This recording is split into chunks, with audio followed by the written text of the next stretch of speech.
ಸರ್ವಸ್ವರೂಪೇ ಸರ್ವೇಶಿ ಸರ್ವಶಕ್ತಿ ಸಮನ್ವಿತೆ ಭಯೇಭ್ಯಸ್ತ್ರಾಹಿ no ದೇವಿ ದುರ್ಗೆ ದೇವಿ ನಮೋಸ್ತುತೇ.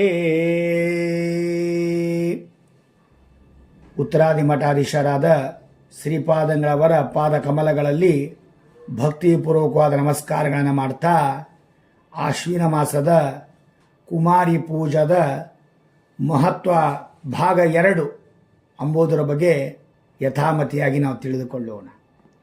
ನವರಾತ್ರಿಯ ಉತ್ಸವದಲ್ಲಿ ಒಂದು ವಿಶೇಷವಾಗಿ ಮದುವೆಯಾಗದೇ ಇರುವ ಆ ಕುಮಾರಿಯರಿಗೆ ನಾವು ಪೂಜಾ ಮಾಡಿದ್ರೆ, ಅವರಿಗೆ ನಾವು ಪ್ರಾರ್ಥನೆ ಮಾಡಿಕೊಂಡ್ರೆ ಏನಾಗ್ತದೆ, ಕುಮಾರಿಯರು ಎಷ್ಟು ವಿಧವಾಗಿದ್ದಾರೆ ಎಂಬುದನ್ನು ನಾವು ತಿಳಿದುಕೊಳ್ಳಬೇಕಾಗ್ತದೆ. ನವರಾತ್ರಿಯ ಕಾಲದಲ್ಲಿ ಅಷ್ಟಮಿ ನವಮಿ ದಿವಸ ಕುಮಾರಿ ಪೂಜೆ. ಇವತ್ತು ನೀವು ಶಾಕಾಂಬರಿ ಬನಶಂಕರಿಗೆ ಹೋಗಿದ್ರೆ ಅಲ್ಲಿ ಆ ಹೆಣ್ಣು ಮಕ್ಕಳನ್ನು ಮುಂದಿಟ್ಟಿಸಿ ನಮಸ್ಕಾರ ಮಾಡಿ ಅರ್ಚಕರು ಮಂಗಳಾರತಿಯನ್ನು ಮಾಡ್ತಾರೆ. ಇದರ ಅರ್ಥ ದುರ್ಗಾದೇವಿಯ ಸಂತೋಷವಾಗಬೇಕಾದರೆ, ಆ ದೇವಿ ಆರಾಧನೆ ಪರಿಪೂರ್ಣವಾಗಬೇಕಾದರೆ ನಾವುಗಳು ಆ ಕುಮಾರಿಯರಿಗೆ ಪೂಜಾ ಮಾಡಬೇಕ್ರಿ. ಗಂಧ ಪುಷ್ಪ ಫಲಾದೀನಾಂ ಪ್ರೀತಿಸ್ತವನ ಪೂರ್ವಕಂ. ಅವರಿಗೆ ಗಂಧ ಪುಷ್ಪ ಫಲಾದಿಗಳನ್ನು ಕೊಟ್ಟು ಒಂದಿಷ್ಟು ಹಾಲು ಕೊಟ್ಟು ಸಂತೋಷ ಪಡ್ತಾರ್ರಿ. ಆ ಹೆಣ್ಣು ಮಕ್ಕಳು ಸಂತೋಷಪಟ್ಟರೆ ನಮ್ಮ ಮನೆತನ, ನಮ್ಮ ಕುಟುಂಬ, ದೇಶ ವಿದೇಶ ಸಮೃದ್ಧವಾಗಿರ್ತದೆ. ಅದಕ್ಕಾಗಿ ನಮ್ಮ ದೇಶ, ನಮ್ಮ ರಾಜ್ಯ, ನಮ್ಮ ಜಿಲ್ಲೆ, ನಮ್ಮ ತಾಲೂಕು, ನಮ್ಮ ಮನೆ, ನಮ್ಮ ಮನೆತನ ಶಾಂತವಾಗಬೇಕಾದ್ರೆ ಆ ಹೆಣ್ಣು ಮಕ್ಕಳನ್ನು ಚೆನ್ನಾಗಿ ನೋಡಿಕೊಳ್ಳಬೇಕು. ಇದೇ ನಮ್ಮ ಭಾರತೀಯ ಸಂಸ್ಕೃತಿ. ಇದೇ ನಮ್ಮ ಹಬ್ಬದ ಆಚರಣೆಯ ಮಹತ್ವ. ಹಬ್ಬದ ಆಚರಣೆಯ ಉದ್ದೇಶ ಒಳ್ಳೆಯವರನ್ನಾಗಿ ಮಾಡಬೇಕು, ಅವರ ಆಶೀರ್ವಾದವನ್ನು ಪಡೆದುಕೊಳ್ಳಬೇಕು. ಅದಕ್ಕಾಗಿ ಕುಮಾರಿಯರಿಗೆ ಕ್ರಮವಾಗಿ ಎಷ್ಟು ವಿಧ ಮಾಡ್ತಾ ಇದ್ದಾರೆ ನೋಡ್ರಿ. ಕುಮಾರಿ ತ್ರಿಮೂರ್ತಿನಿ ಕಲ್ಯಾಣಿ ರೋಹಿಣಿ ಕಾಳಿ ಚಂಡಿಕಾ ಶಾಂಭವಿ ದುರ್ಗಾ ಭದ್ರಾ ಅಂತ ಕರೆದಿದ್ದಾರೆ.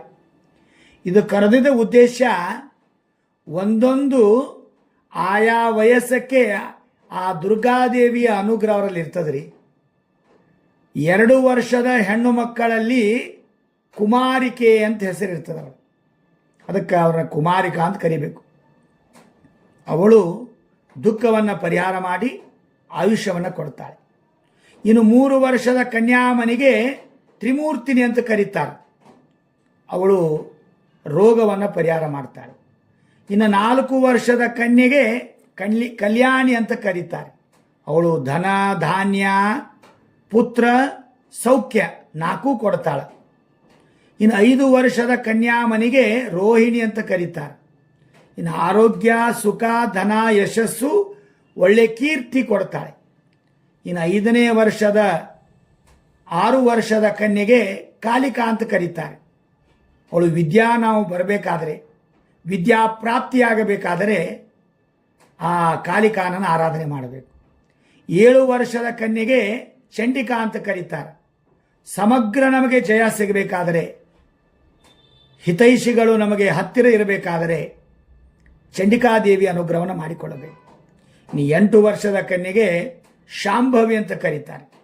ಮಹಾಪಾಪ, ದೊಡ್ಡ ದೊಡ್ಡ ಪಾಪಗಳನ್ನು ಪರಿಹಾರ ಮಾಡುವ ಶಕ್ತಿ ಅದು ಶಾಂಭವಿಗೆ ಮಾತ್ರ ಉಂಟು. ಅದಕ್ಕಾಗಿ ಶಾಂಭವಿಯನ್ನು ಆರಾಧನೆ ಮಾಡಬೇಕು.